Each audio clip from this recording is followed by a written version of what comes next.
Hey everyone, it's Dr. Detroit here, the doctor is in, and before we get started in this new episode of ODR, I would like to point something out here. You guys will notice that these episodes are going to be a little bit out of order.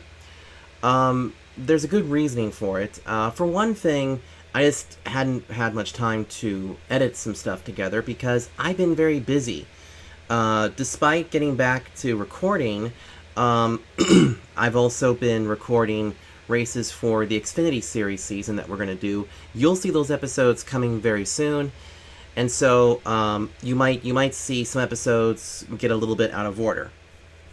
All right, so I just wanted to come in and say that.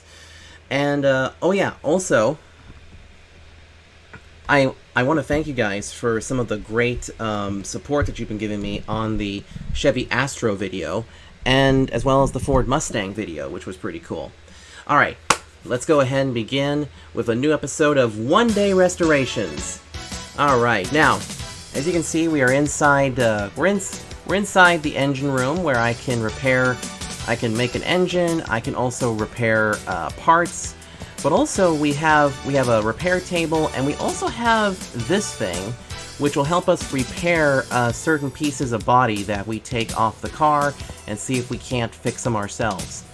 Well, today everybody, I got something very special for y'all, because today we're finally going to start taking a look at some beautiful cars, because so far we've done a Chevy Astro, we've done a Ford Mustang, then we did a Chevy Impala, which probably is not going to be out by the time you guys see this.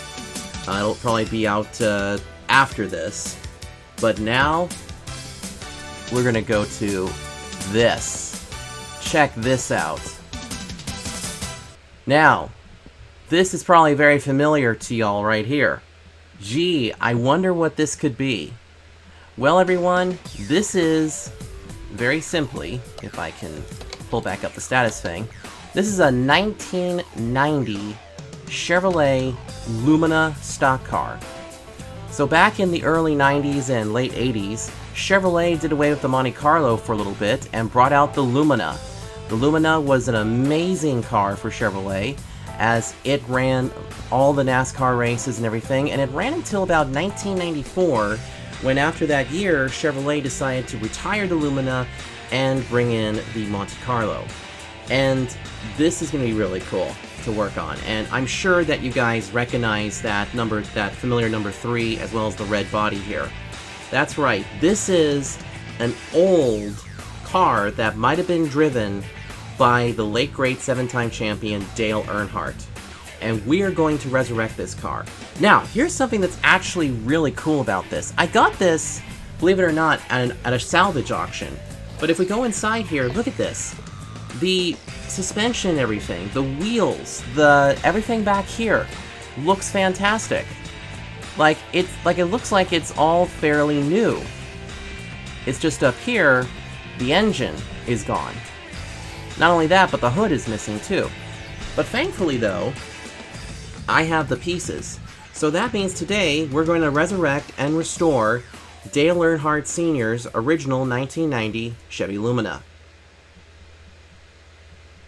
So the first thing that we're going to do with this car is that we are going to go take this to my car wash so we can get all the dust and grime off of it. Because that's what we always do when it comes to cars from the junkyard. And normally I would do these ahead of time, but I want you guys to kind of see the procedure. So let's go ahead and get that taken care of. Oh, look at this. Oh, the moment you saw this behind you and that number 3, first of all, it was a luxury to be ahead of Dale Earnhardt. But then it was also bad because now you're ahead of him and he's coming up right behind you, which is truly amazing. You can see too that the chassis looks a little bit banged up, but we could probably get some detailing work on that. You can see that the interior is all red and everything like that. In fact, let's do this. Let me go ahead and get the interior detailing kit going. See how much it can clean up the inside. Yeah, okay, so not very much clean in there, but it definitely did some great jobs here. Now, let's take a look really carefully, because I think we're going to have to work on the rear deck lid a little bit. There's the fuel cell, there's the catch can hose right here, which is no longer in this in these types of cars anymore. But this thing is so gorgeous. Alright, let's move it back into the garage area. And let's go ahead and put it on the second car lift. Okay, so it's actually right over here. That's fine. That can be the one for waiting. Alright, now, let me see here. Where is my TIG welder? Here it is. So here's my other TIG welder. We're going to move it over to the Earnhardt car. And we're going to see if it can fix up the chassis a little bit. And fix up any other pieces that it might need. So let's see if that works. Oh yeah, look at that. See all the grime and stuff that's been taken off of there? Yeah, this looks amazing. This actually looks really, really well put together. So, you know what? While we're here, I might as well go ahead and I'll show you all a little something kind of cool. So this is a clamshell that we have. This is how they hang the body. But if I was to take the body off, let's go ahead and take the body off and see what's underneath here. Ah, see, there is definitely quite a few things that we got to fix here. But this is actually what the inside, or I should say the roll cage, looked like on a NASCAR stock car back in the day. As you can see, it was basically a firm chassis. But all of these pieces right here, these bars, were all welded in. In fact, that's how you built a body. These were mainly built out of the material that NASCAR, said that would be in there. Here's your dashboard and everything.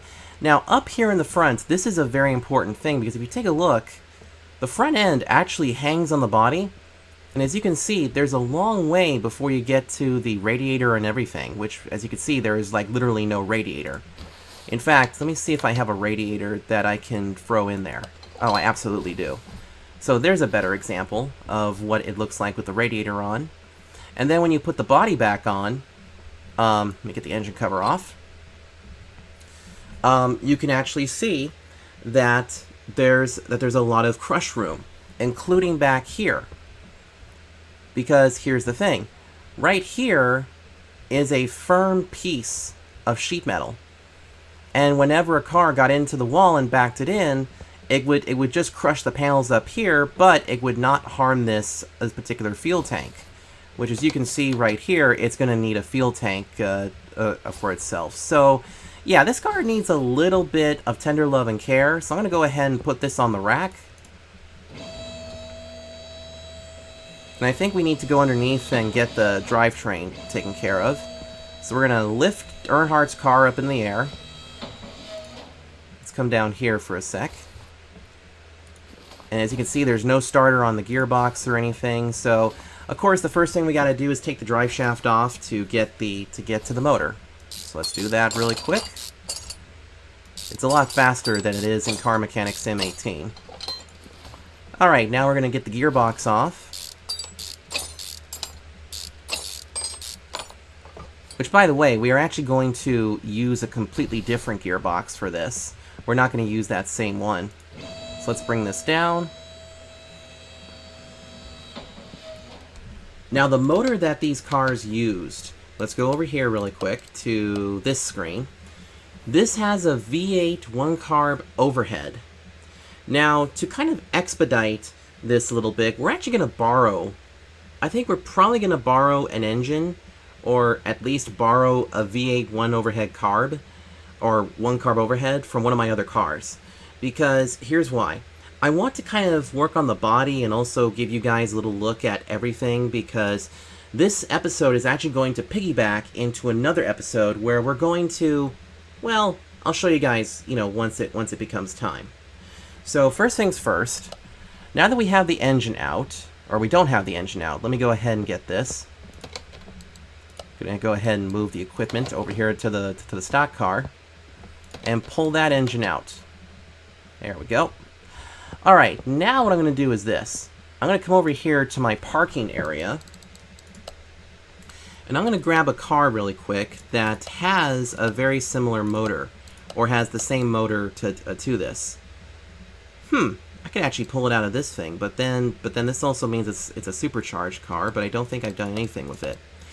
This is my list of cars that we have yet to do, so you're kind of getting an idea of what's coming down the road. So let's see, gotta find a car that we could pull the motor out of, and then put it over here in the other car.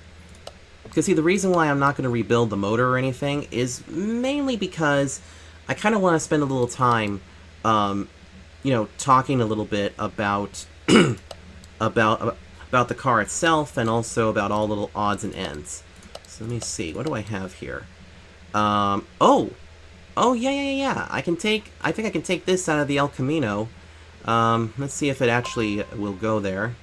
The garage can handle only 5 cars at a time, but I don't have 5 cars around. Okay, so be right back, everybody. Let me grab a car that has a V8 1-carb overhead, and then we will pull the engine from that and put it in our Earnhardt car.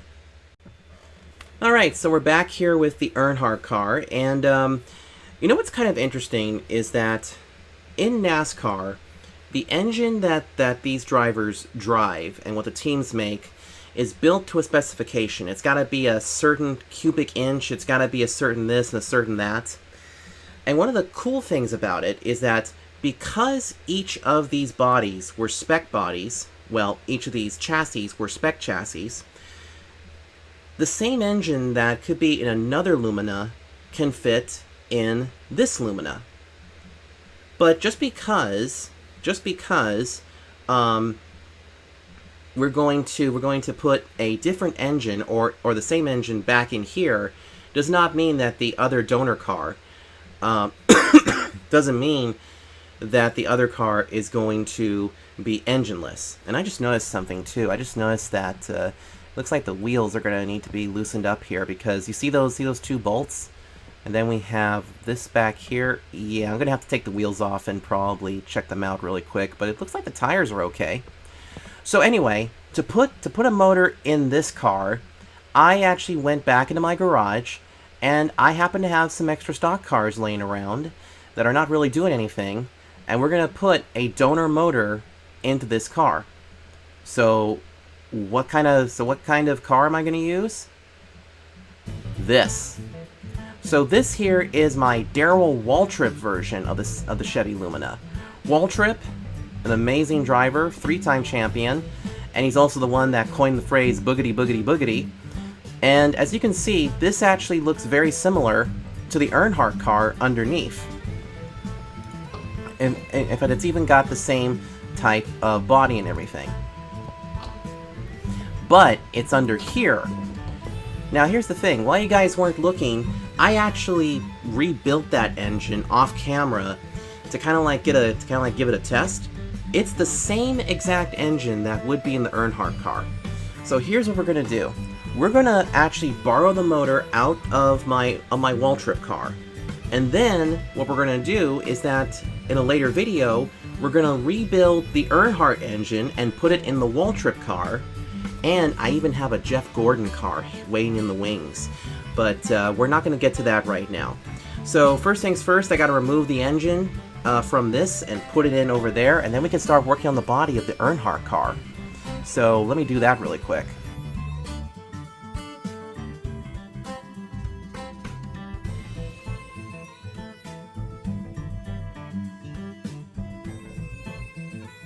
Okay, now before I lower this car, there's one thing I gotta do, because you may have noticed that it already has fluids in it. I gotta drain the oil out of this engine and then put it in over there. So to do that, we need this, an oil drain. So we're gonna move that over to this car, and now we're going to use it. There we go. Because see, if I tried to remove the engine with the oil still in it, it was gonna spill all over the place, and then that wouldn't have been really good. Alright, so we're going to do that. Now we're going to lower this, and we're going to take this engine out and put it in the Earnhardt car. Okay, engine is out of the Waltrip car. Now we're going to move it over here and install the engine here.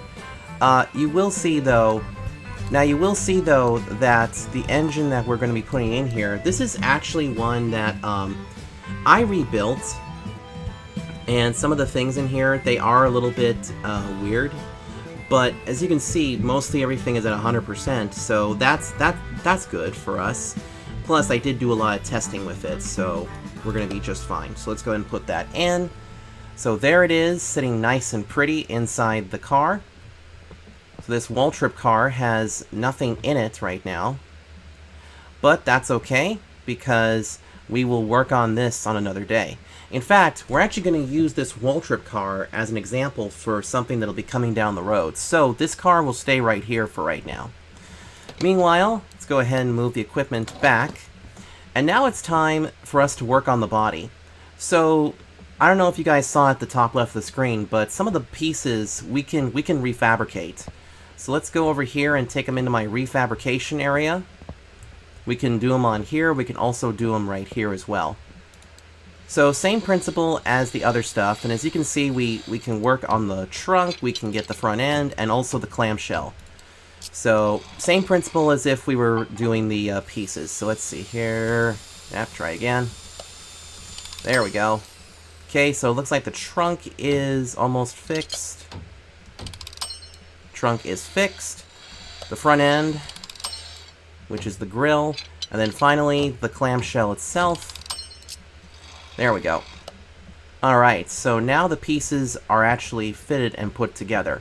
So now let's come back over here to our Earnhardt machine, and let me check the wheels here, because I would like to get some of them off. Let's see, those are fine. What about this one back here? Okay, that's good.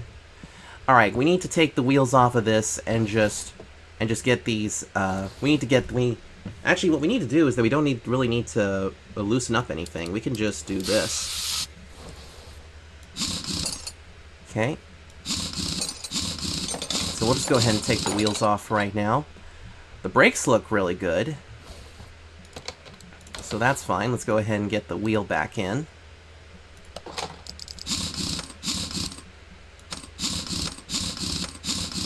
I just realized this is the incorrect wheel. Look at this. I forgot that these are actually the wrong wheels. We gotta take these off. Because Earnhardt had black rims, not these types of rims. I was wondering why it looked so weird. Okay, let me see here. Where is it? Here they are. Alright, so the tires are at 69%, which is totally fine. I mean, they're in the yellow, but you know what? I mean, these cars are not going to be racing anymore, so...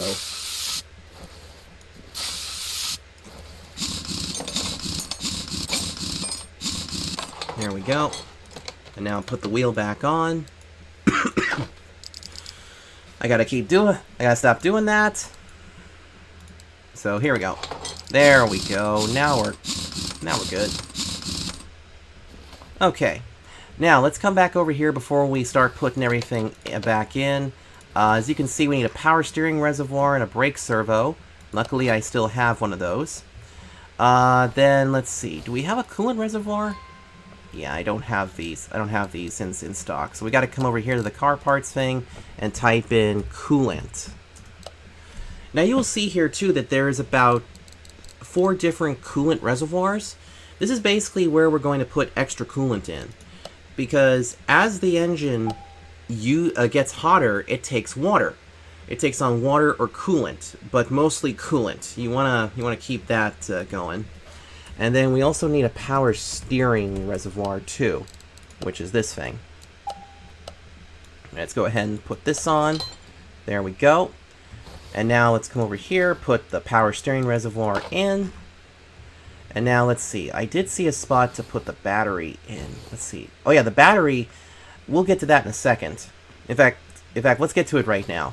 So the battery was normally placed back here towards the back end of the car to distribute the weight. And here's the funny thing too. You might even see teams sometimes take the wheel off and then have to change the battery during a pit stop because the alternator was not working or something. But also these things can sometimes fall out, and it's never a good thing. And there's usually about 2 batteries with this. Now, because we have a radiator A in this, there's no need to put in any coolant or anything, because this just automatically has it. But of course, if this was your own car, you would do the same thing. So let's go ahead and put the coolant over here. And also, notice the color of the coolant. This is something that I kind of touched on a little bit in an older series, or actually in an older stream. There we go. Notice how it's the old school green. There's two different colors for the coolant. There is green and then there's orange. On old school motors from like about 2012 on back, they take the regular coolant, which is what you see here. Older cars from about, or newer cars from about 2013 on, take something called DexCool. It's a completely different mixture, and it comes out orange, so just keep that in mind. And you know what? Summer is going to be around the corner here before we know it, so you want to be really careful with it and make sure that your coolant is up at the top. As well as also here we have the motor oil, which I'm going to go ahead and add it back in. We don't have to have the gearbox back in for this, so let's go ahead and do that. All right, that should be good enough. Let's take a look at the dipstick if I can find it here on this engine. Let me see. Right here. Here's the dipstick. Let's take it out. Yeah, that's way more than enough oil for this thing. And now we're going to go over here to the brake servo. And this is something that you still have to do. You can see that it says dot 3 and dot 4. When it comes to braking and everything, you need brake fluid. Because when you hit the brakes, the fluid goes directly into the brake calipers, and that's what pushes the brake pads against the wheels to slow them down. Now, you will see here that it says dot 3 and dot 4. Each car takes a different substance, whether it be dot 3 or dot 4. It really just depends on what it is. You have to check your owner's manual to see what it says. But we don't need too much for that. Alright, now let's go ahead and raise the car again. Because now we need to get back here into the fuel cell. So let's do this. Let's see, do I have a fuel tank? I do, I have a bunch of these. So in's the new fuel tank, but now we need a fuel pump. And luckily I have one right here that we'll go ahead and throw into this car. Now let's come back up here. So the gearbox that we're going to put in this thing, and I actually don't have it on me, we're going to come over here to the custom gearbox shop. And this is going to be a lot of fun because this is going to allow us to play with the gear ratios and have some fun with this particular car. Now, I don't remember exactly what gearbox it is. It should be this one. Let's hope this is the one. Yep, that's it. So there we go. We now have our custom gearbox in, which means now we can play with the gear ratios. And then we need to put the starter back in. The starter is super important because this is actually what cranks everything together. And this thing can go out at any time, too. So just keep an eye out for it. And I have a bunch of drive shafts here. That's one of the things I need to do, is that when I go back to Car Mechanic Sim 2018, I should really think about organizing that a little bit and make sure I have some extra stuff on hand. There we go. Alright, so now we got... Now this thing is pretty much race ready to go. But now we need to hang the body again. So let's go ahead and do that. So first things first, we need the front clamshell, which we fixed up. Beautiful. We need the front end here. Then we need the windshield. Which, by the way, too, it's not really shown here on this car, but if you guys saw, my Xfinity series videos, which you guys will in a sec, or you guys will see them later on, you'll remember too that right here in the middle of the window, see where the middle pillar is, right about there? That is actually considered the Earnhardt bar. It was actually named after Earnhardt when something flew in and basically broke that windshield. So here we have this window coming in. We now have the rear window, which this one, unfortunately, I couldn't really fix, but it still looks good. Here's our newly fitted trunk. There we go. Now we come over here and get this. Now you will wonder to yourself, why is there no right side window? Well, here's the thing about it. NASCAR has different mandates when it comes to the right side window. If you're on a track that is like 1 mile longer, or basically like 1.5 miles to 2 miles, then they're gonna put a window in there for safety. If it's like, if it's a road course or anything below that, then the window doesn't have to go in.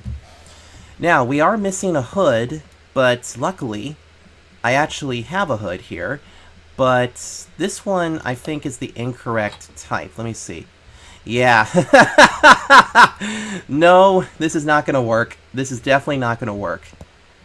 So yeah, no, that's actually the hood off of my Ken Schrader car. So we're going to go into our area again. We're going to go to the community buy shop, and I'm going to go right here, grab this hood, and then hit enter.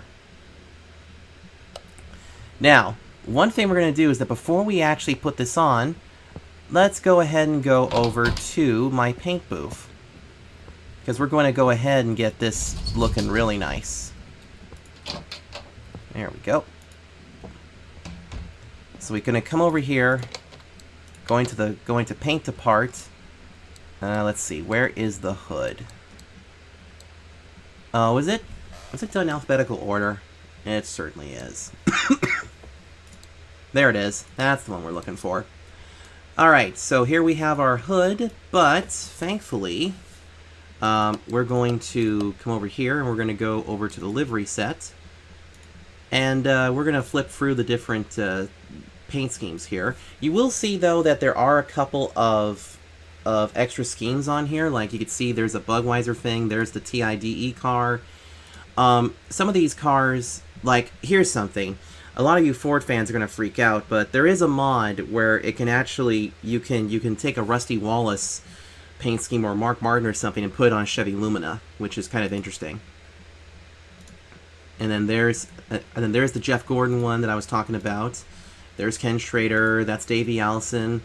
Davey Allison again. Ah, here we go. Here's Dale Earnhardt. All right, now we're going to paint this. There we go.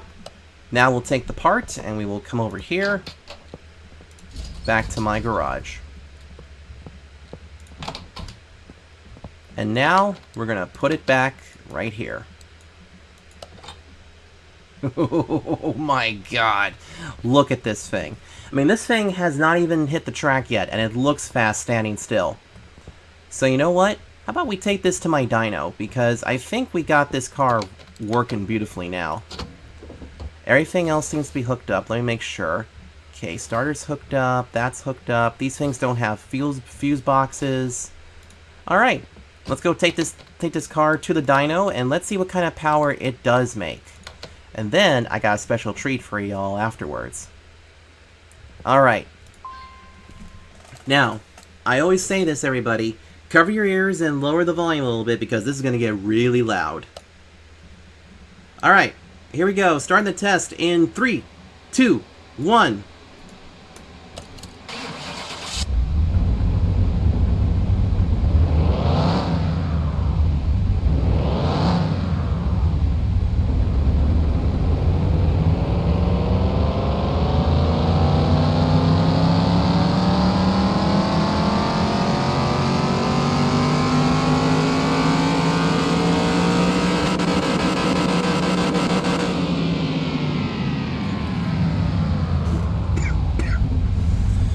Oh yeah, 882 horses in this car. And the main reason for it is because I decided to give this a little extra horsepower. Now, I did hear the way it shifted. Let me come back over here really quick and go into our tuning area. So, with the fact that we can actually do all this kind of cool stuff, we can actually play around with the ratios a little bit. So let's go ahead and do a little quick tuning here to try and get it a little bit more speed. So let's see, I'm going to go here to a free 50 really quick, or let's go ahead and do a free 50 for the final ratio. I'm going to see if any of my time in doing setups is going to work. Let's see, let's go down to a 310. Can we do that? 310? And then let's see here. Go ahead and lower this a little bit so we can make about 200 miles an hour. This, we're gonna lower that down to a 315, I think, and then that one's gonna go to a that one's probably going to go to about a 180, I would say, the ratio. Then this one here, let's go ahead and get that a little bit lower to probably a 103. And now we can go about 200 miles an hour, or at least that is going to be our top end. So now we have that. So now I think it's probably time to take this car back to our garage, put it back on the lifter, and now I think it's going to be time to go have some fun. So let's go over here to the workshop mods. Let's see here.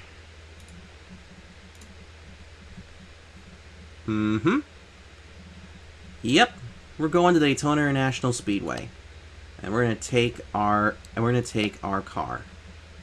Power steering fluid. Oh, shoot. Okay, power steering fluid's missing. Ha! Whoops. All right, let's get that really quick. Hold on. Okay, where is the thing? Here it is. We got to get the power steering fluid in. Very important, because if you didn't have it, then you would be driving these cars like they would have been done back in the 60s and 70s before power steering came in. There we go. Okay, now we can take this car out on the track and have some fun. Alright, so let's go here, back to Daytona. So anyway, let me get to the racetrack, and then I'll catch you guys right there momentarily. Alright everyone, so here we are inside our Earnhardt car, and this is just crazy.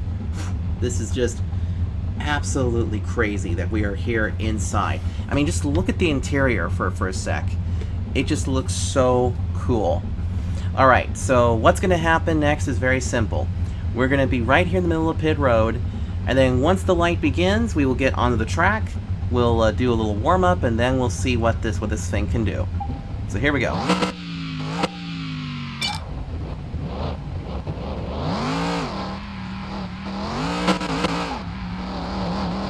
Also, we'll see if my gear ratio things actually work.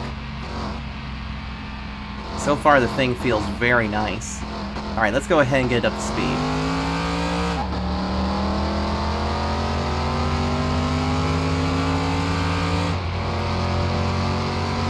Oh, this feels really nice. Look at this. Oh, you can hear it. You can hear it bouncing off of the track a little bit. Whoa, boy. Okay, a little squirrely there. Oh my God! No, stop! Ouch! Yeah, that's the one thing that I don't like about these cars, is that sometimes they're a little bit hard to deal with.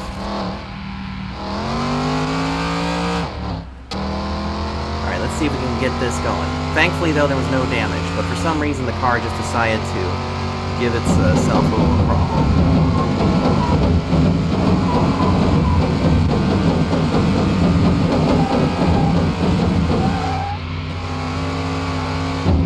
God, this thing is so weird.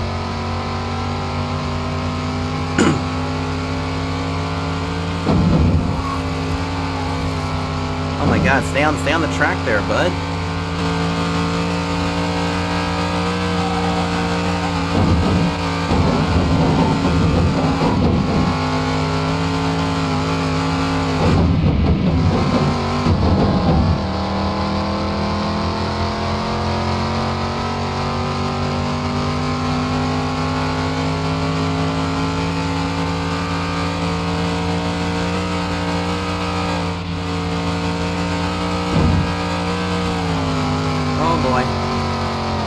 This is not how to drive a car like this.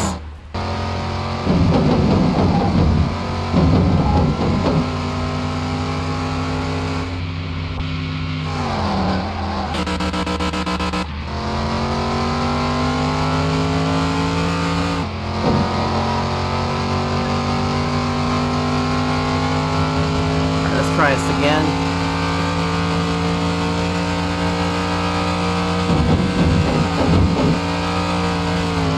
Man, I wonder what's giving this car such a hard time. It's like it's hitting the ground or something.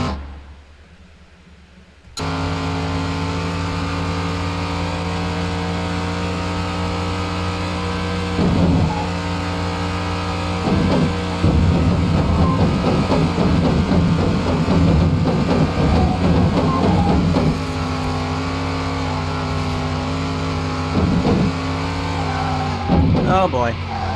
Alright, slow down, buddy.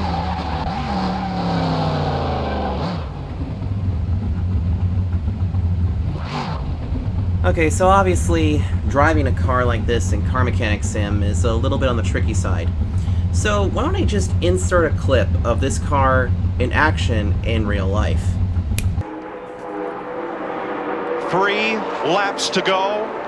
Any one of these cars could win it.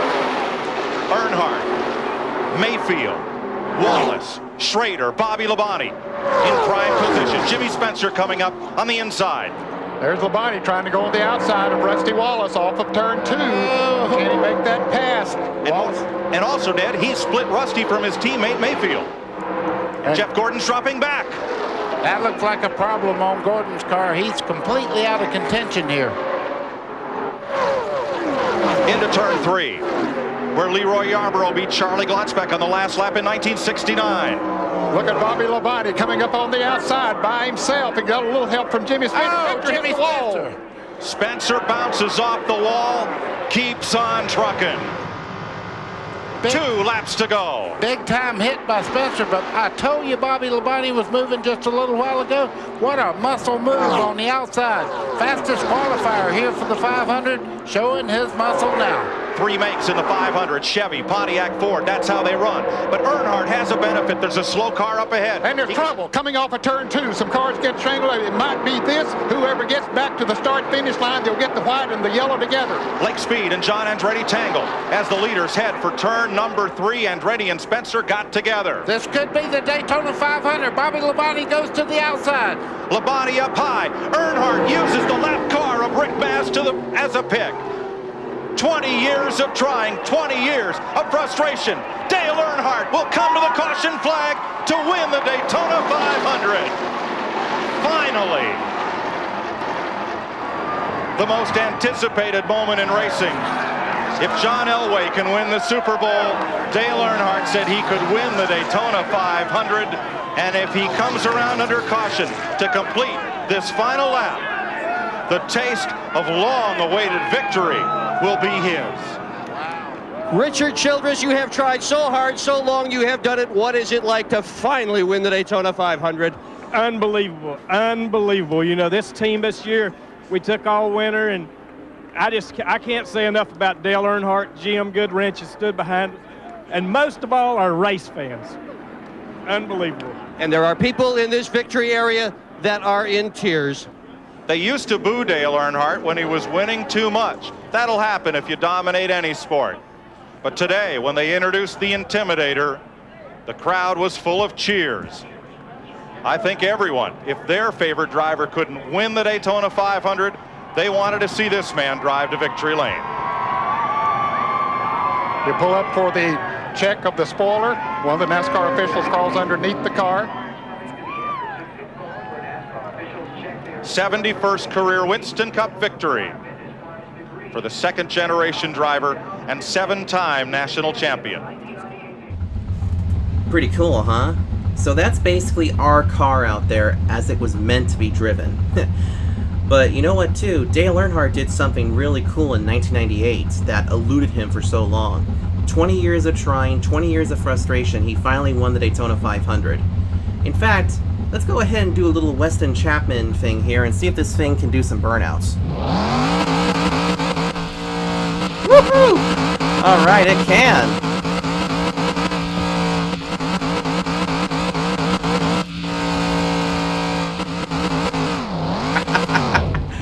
Oh, that's awesome. Alright, well that's going to do it for this episode. For this cool episode of One Day Restorations. We now have our Earnhardt machine all set and ready for us for when we come back to take it again. So anyway, thank you all for tuning in. If you guys want to see more of these One Day Restorations, make sure you hit that like button, don't forget to comment, and also subscribe as well. Now, in our next video, who knows what we're going to be doing. But this is not the last you've seen of the Earnhardt car, because we'll probably pull this out and the Waltrip car again, because coming very soon, the future of NASCAR looked bright, but after this past season, it kind of hurt more drivers than anything else. What am I talking about? You'll have to wait and see. Anyway, until next time, everybody, take care.